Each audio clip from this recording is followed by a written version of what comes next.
All right. So for we have covered the initial discussion around the business environment, domain of the project management professional exam. And we touched the start the project domain, where we said that how we could start the project. We discussed about two important documents. One is business case, one is project charter. And last but not least, we also discussed about benefit management plan as well, and how we could identify stakeholders and engage with them, and all those strategies to identify as well as analyze the stakeholders, and categorize them into uh, various categories. Now, now is the time to focus about three things primarily, which is scope of the project in detail, and cost of the project, as well as schedule of the project. So these are the three, we call them triple constraints of project management. Um, we would we would like to understand how scope is defined, how scope baseline is defined, how cost is calculated for a project, and how we reach to the cost baseline. Similarly, how we drive the schedule of a project, and how we define the schedule baseline. Apart from that, we will touch various other aspects of the planning, which is risk management plan, our communication management plan, procurements. In projects, we do procure stuff, goods and material and resources. So we will see how we can, from where we can procure the material, equipment, and the resources for the project. Not to forget the quality aspect as well, because we need to define some standards that we should be complying with during while we purchase the products, while we get the job done. So we should be complying with some quality standards, and defining those standards and planning the quality from the beginning is also uh, part of the planning the project. And above all, we will be the integrator. Like as a project manager, we should be the integrator of all these plans. So to talk about various sub plans that I already mentioned, as a project manager, we should be able to integrate all these plans into a cohesive whole. We call it a project management plan. So let's begin.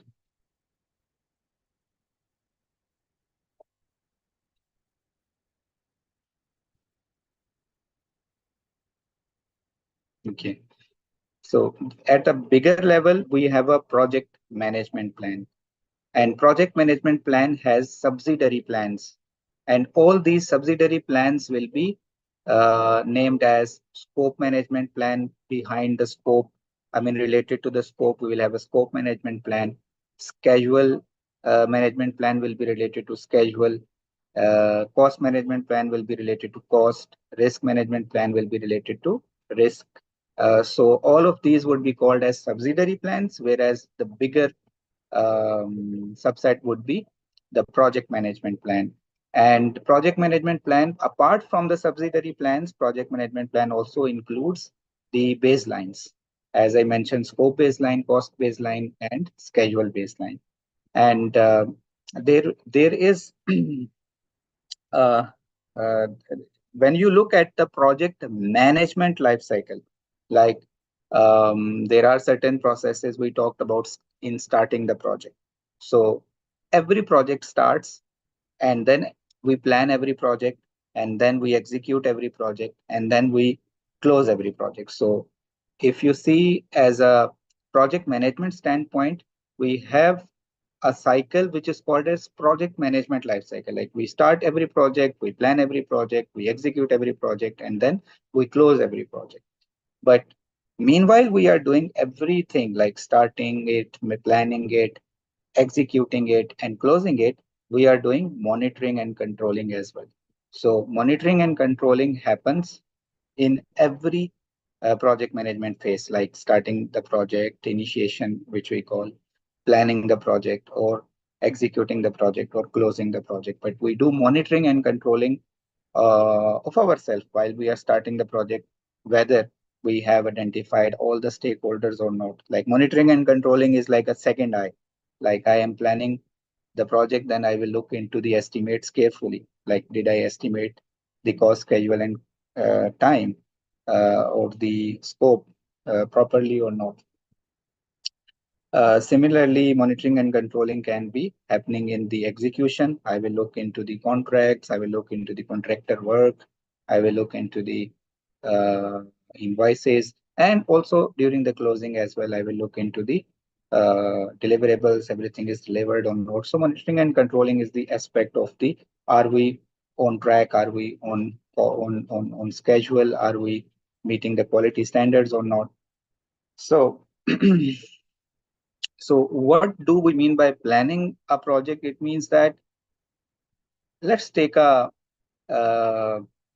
let's sit back and plan ahead of the problems that we may face in this project, or try to prepare a guideline now that will be helpful for us during the once we execute the project, once we um, work on the project activities. It will be really helpful for us to look into the guideline. If we fall into any scope issue, we will look into the guideline. So planning means prepare a guide about how you will be dealing with the scope changes. How would you be ensuring that money is spent wisely, time is spent wisely.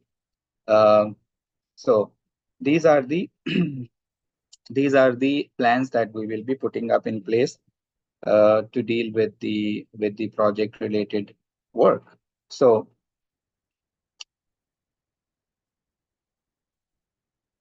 okay. As a document during the planning phase, as the prime document, it will be the project management plan. During the initiation, the prime document was the project charter. If you ask me what was the deliverable of the planning phase, it was the project charter. And if you ask me what is the deliverable of the what was the deliverable of the initiation phase, it was the project charter. And what is the deliverable as an artifact of the planning phase? It's a project management plan. And project management plan will be having itself, it will be having many other plans incorporated, as well as our baselines, as I just mentioned. Don't know. Okay. So, so Sorry, much we sorry have. to interrupt you, Sham. Yes, Is Gigi. there any there must be some templates to use for all of this deliverables, right? So you don't need to start from scratch. If you take a template, like maybe they are in an Excel format or Word Yes, format, all you have to yes. do is fill them up. How do we access these templates? No. So PMI has given us the access to those templates, ready-made, built for us. Those templates I can provide. I can upload to our course material where on our learning management system, so that Thank you you can so much. That's go through. excellent. Yeah. So I have the repository. I will upload that. Now, um, now from the previous various lectures we've been discussing about project approach. That is more of the planning. Like that is more of the planning exercise. Like, okay, we know our scope of work. Now let's decide how we are going to which approach we are going to take for the project. So I will not spend more time on it because we already discussed when we will be using the development approach called as predictive, iterative, incremental, and hybrid as well. So and we remember that there are, based on the scope of the project, we have a plan-based approach that, okay, fine, I know the scope of the project. Yes, we can plan the project fully. We can think about everything till the final deliverable. We can decide milestone dates. We can decide deliverables. We can decide key. um we can decide the budget and the scope of the project. Since scope is known, we can decide the schedule of the project. We can decide the cost of the project, because this is a plan-based approach. Now, If the scope of work, as we said, that is not known, then we will be using the other two approaches, which is hybrid or adaptive approaches, which is agile. Now, this is little bit summary. It's good to revisit this summary. So we have basically three approaches. Plan-based approach is called predictive approach, and the change-based approach is called like hybrid or adaptive. And requirements are well defined in the predictive, as we been discussing. And in the case of adaptive, the requirements are uh, change, like we have a changing requirements. So we can expect that requirements will change or evolve over the period of time. And for the hybrid, we have part of the scope which is fixed and part of the scope which is variable. So if you look at the outcomes in the predictive, there is Big Bang delivery. We discussed that it is delivered at the end of the project. And we discussed that in the case of adaptive, we can have incremental delivery, we can have iterative delivery. So we can have, we don't need to wait till the end of the project. We can have something usable and some working feature during the project. I mean, during the maybe at the end of the phase of the project or iteration of the project or sprint of the project, whichever method we take. Either we take phased approach, then we will be having a usable product at the end of the phase. If we take iterative approach, we will have at the end of the iteration. If we take sprint approach, we will have at the end of the sprint, but we will have something which is working and usable. Now, uh, change is handled in a very strict manner when it comes to predictive, and we discussed this couple of times. So we will have a change control board, and change requests will be analyzed, prepared. The change impact on the cost, schedule, and quality will be analyzed by the project manager and then presented to the change control board. And the change control board will take a decision whether they want to approve the extension in the timelines and extension in the budget because of the change that is raised. If they approve, it will be incorporated. If they reject, it will be logged that the change was raised, and then it will not be worked on. Change can be handled like with an open heart. I mean, we welcome change in case of adaptive or iterative life cycles. We are open to change. Similarly, we are open to change during the hybrid life cycles as well. Now, stakeholders, that was a problem with the predictive approach, that stakeholders are only involved in the beginning. And when we take the scope of work from them, and then we do the whole work and we show them the result in the end. So that is a uh, big, what we can say, a gap in which we do the work, we design, we plan, we deliver. Once we deliver, it's too late to do any change. So that's a big drawback, that there is no feedback loop in the case of predictive. So in the case of predictive, there is very rare involvement with the stakeholders. But in case of hybrid and adaptive, we continuously work with the stakeholders because we show them either it is iterative or incremental. We show them the result and then they give us the feedback and then we improve. Now, if you talk about predictive, you need to predict the scope and cost. I mean, you need to predict the cost and the time required for the project. So that's what you predict. Based on what? Based on the scope of work. And uh, if you talk about risk, then since the requirements are known, then the risks are not.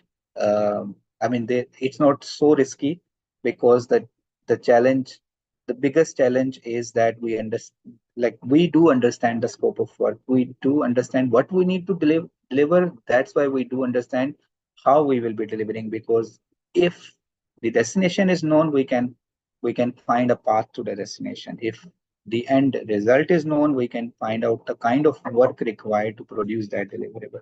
That will be easy for us.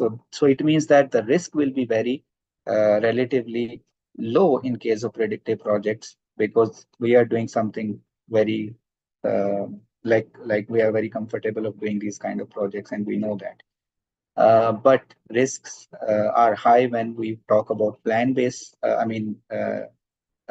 We when the scope is variable, the risks are high, because these kind of projects require you to think deep, research more, because the end result is not known, and that is discovered as we move along. It is like, sometimes it is like going to the moon. It will have many, many challenges, and it will have many, many risks, because we don't know which path takes us to the moon.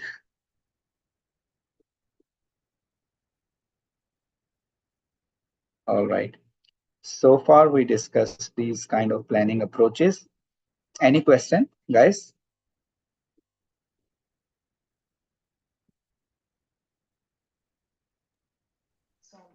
All good? Okay. So, so there are, so we've been discussing that a project is undertaken to create a product. So, which means that we have a scope of the project which is tightly related to the scope of the product that will be delivered at the end of the project. So it tells us like there is a resemblance between project scope and the product scope.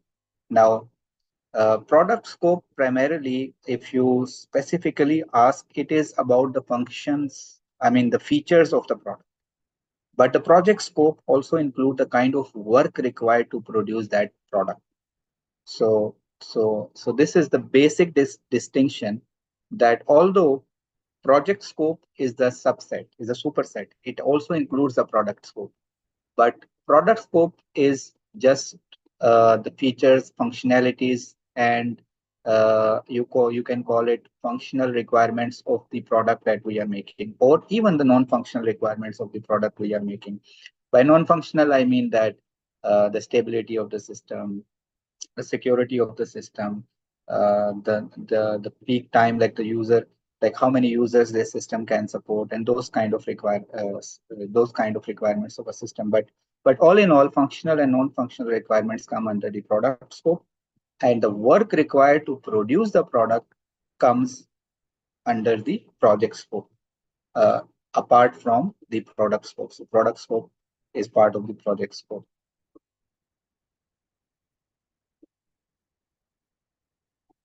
Okay. Now, in case the project scope or the product scope is not known, and we don't know, as of now, we don't know, we may know tomorrow, we may know day after tomorrow, or week after, I mean, after a week, or we may brainstorm and we get to know after a month that how does the end goal look like. So it means that we will be progressively elaborating on the scope. Like we will be discussing, asking client various questions about the product he is envisioning or they are envisioning, and then we'll be discovering the scope of work progressively. It means that we are using progressive elaboration. And when we will be discovering the product, I mean, we will be painting the picture about the product, we will be also planning about the product. So we have a concept called rolling wave planning, and rolling wave planning is tightly linked with the progressive elaboration concept of the scope, because scope is not known, since scope will be defined in progressively as we move along with the project. So as the planning will be done in iterations. So we'll be knowing the scope of like certain features, and then we'll be planning, designing, delivering. Meanwhile, we'll be continuing to explore other features of the product, and then we'll be planning, designing, and delivering those features. So this is pretty incremental and iterative approach that we just we just gave it a name, that progressive elaboration of scope, and rolling wave planning is related to defining whatever has been defined. Let us plan resources to deliver that scope. So we plan uh, for the known scope, and then we deliver. And then meanwhile, we are working on the known scope. We will also continuing to brainstorm the rest of the scope. So that's how we do a rolling wave planning. If I can draw, it will be very meaningful. So let's say this is one iteration, since GG is very visual. Okay, so let's say These are the instances where we find Assalamu alaikum. Yes, thank you. So let's say we brainstormed and we got to know part of the scope. So in this at this point, and then what we'll be doing. So here we'll be executing the whole work. Okay. But meanwhile, we will be planning for the next phase. Okay. So this means that if I discovered part of the scope of feature, I will be continuing to work on the feature in this in during this time, but at the same time, I will be trying to identify the scope of work for the next iteration. Okay. So this is the planning time. This is the execution time. And during the execution of the current sprint, we plan for the next sprint. So that once we are starting the next sprint, we are also ready with the scope of work for the next sprint. So we do planning in iterations. All right. Any question based on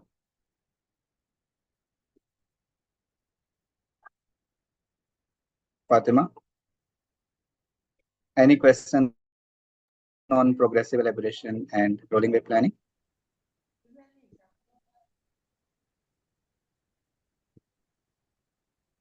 No, if you are speaking, I can't hear.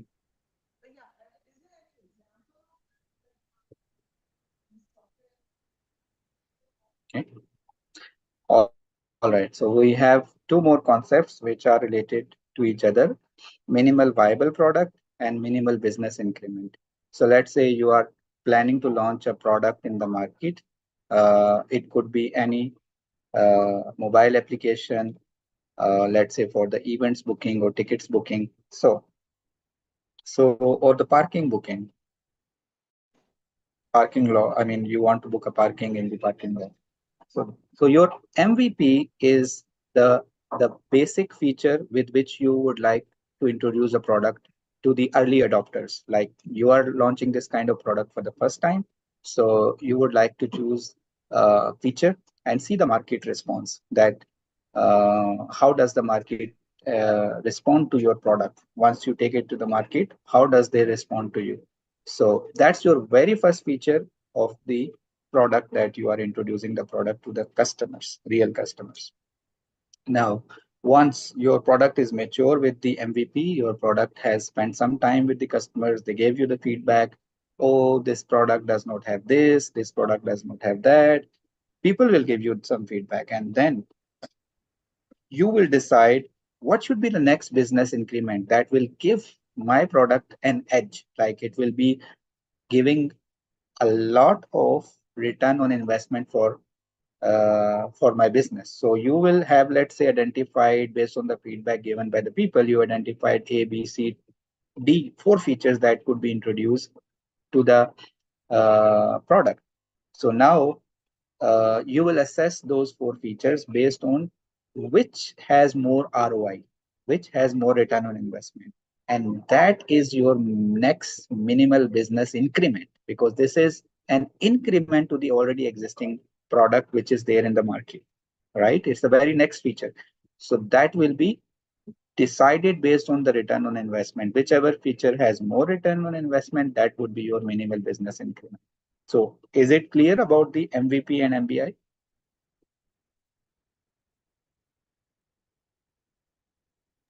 Yes. Gigi, why I can't hear you guys?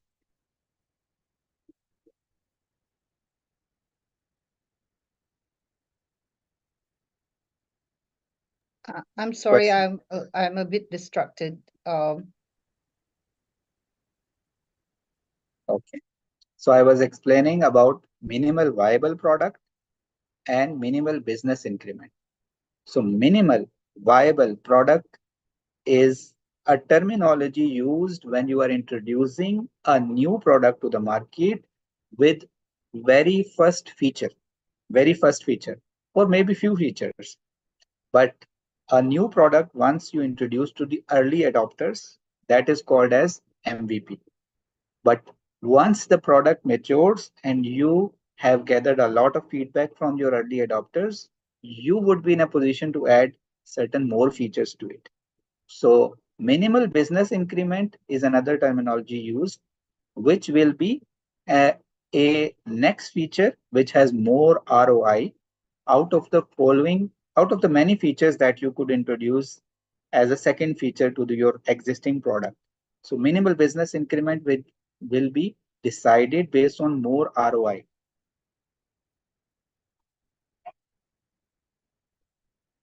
By ROI, I mean return on investment. Okay. Now, we talked about an incremental strategy or incremental development approach. What was that?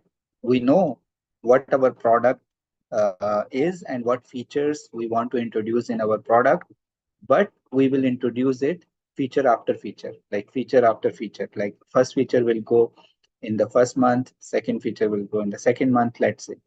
So when we decide to release incrementally, we prepare a product roadmap that, okay, we have identified, we are starting with an MVP, but we have identified A, B, C, D, and E features that could go in our product. However, we prepare our product roadmap.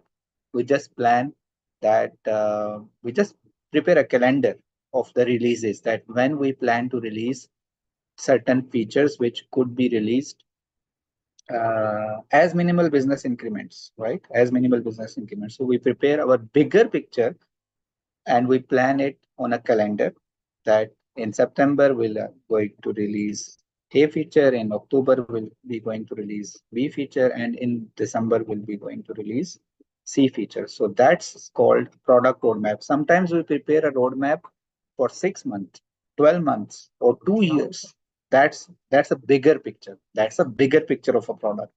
That this is how you planned your product and you decided to evolve your product, and this is primarily on the features. So we prepare our roadmaps.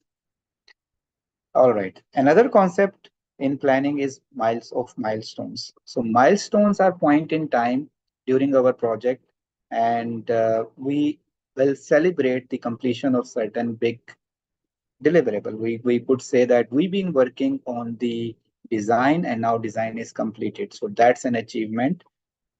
We can place a milestone that once the design will be finished, we'll be having a milestone party and that will be celebrated. So we have milestones are the point in time when certain deliverable is completed, and we can, as part of our project charter, we might have already identified key milestones for this project. It could be the phase completion, deliverable completion. Let's say bigger milestone could be if we are constructing a house, and one of the milestone would be that we got the design approval from the municipality. Another would be that today we started the construction, or today we finished the construction and we are moving into the house. That could be celebrated as a big milestone, that we are moving into the house. So milestones are markers for the big events or the phase reviews when you already have finished one phase and we are moving towards another phase. But if you are asked that what is the duration of a milestone, milestone has a 0 duration, and you should remember this. In MS project also, you will never find the duration of a milestone. Milestone is just a placeholder. It will never have a duration. It's just a completion. It is the symbol of a completion of something.